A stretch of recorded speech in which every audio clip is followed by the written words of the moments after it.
It happened in seconds, but the impact may last for years. What was meant to be another controlled TV appearance for the Prime Minister turned into a moment of raw political exposure. One question, one pause, one visible loss of control, and suddenly the balance of power in Westminster looked very different. Viewers watching live could sense it instantly. Something had gone badly wrong. Breaking news tonight has sent shockwaves through British politics. Nigel Farage has cornered Prime Minister Keir Starmer live on national television, forcing a confrontation that no amount of preparation could contain. What unfolded on air was not just an awkward exchange, but a moment many are now calling a turning point for Starmer's leadership. Within minutes, social media erupted, political insiders scrambled, and the Prime Minister's authority appeared to crack in front of a national audience.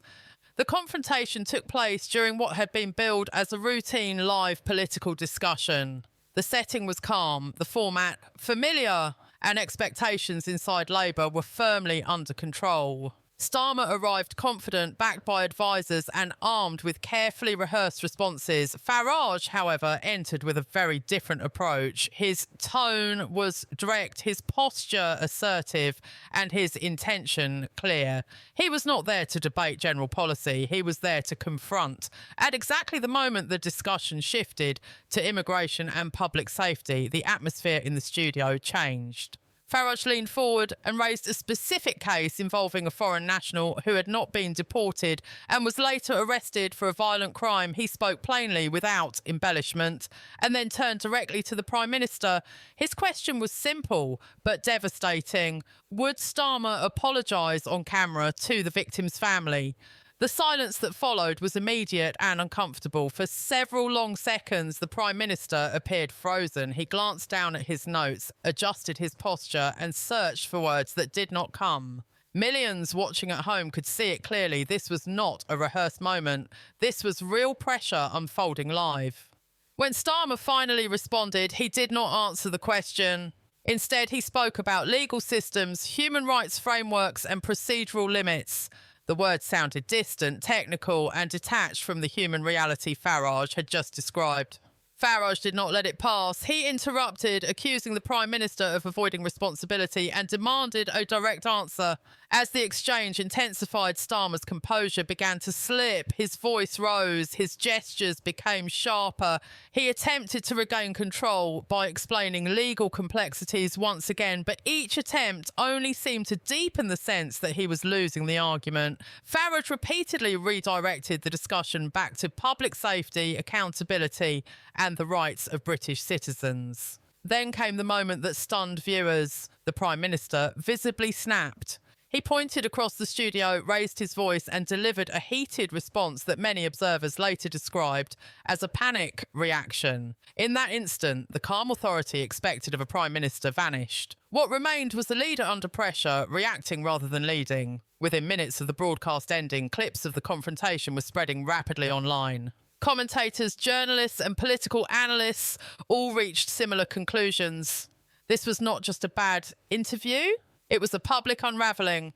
And as the footage continued to circulate, the damage was only beginning. The fallout began almost immediately behind the scenes. Inside Labour headquarters, what had started as a routine media appearance quickly turned into a crisis meeting. Senior advisers were reportedly stunned by how badly the exchange had gone, particularly because this exact line of questioning was not unexpected. Sources later revealed that Farage's team had signalled in advance that deportation policy and individual criminal cases would likely be raised.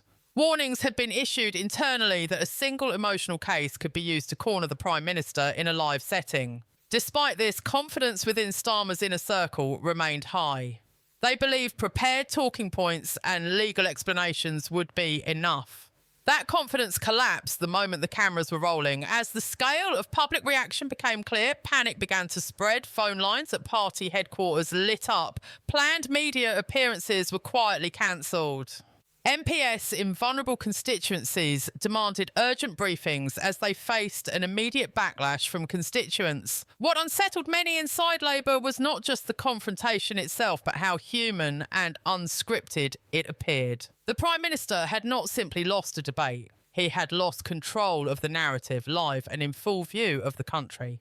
The situation worsened when the victim's family released a statement through their solicitor only hours after the broadcast. In clear and emotional language, they accused the government of placing legal protections for offenders above the safety of their daughter. They expressed anger at the Prime Minister's refusal to apologise or even acknowledge their suffering directly. The statement spread rapidly across major news outlets and social platforms, intensifying public anger.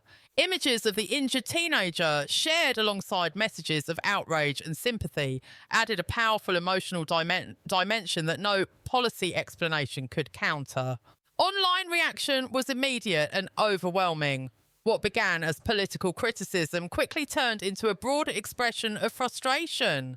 Comment sections filled with stories from ordinary people who felt ignored, dismissed, or left behind.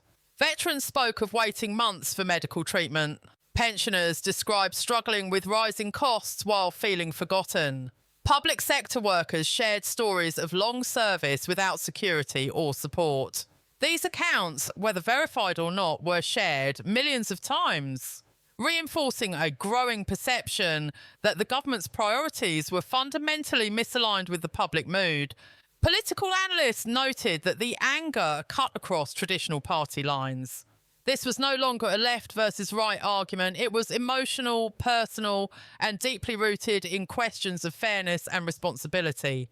For many viewers, the live exchange had crystallised long-held concerns in a single moment.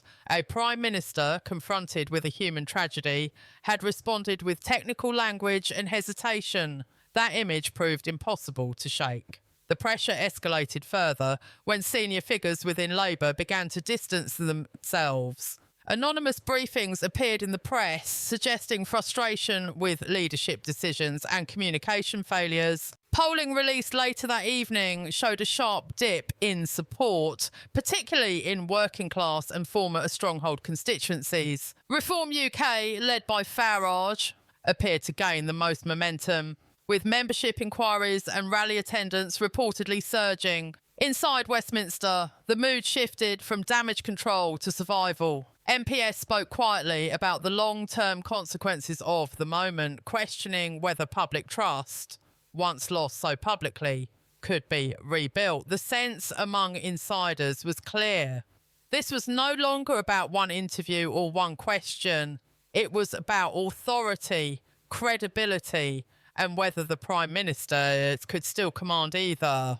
And as the story continued to dominate headlines, one reality became increasingly hard to ignore. The confrontation had opened a crack in Starmer's leadership, and that crack was rapidly widening.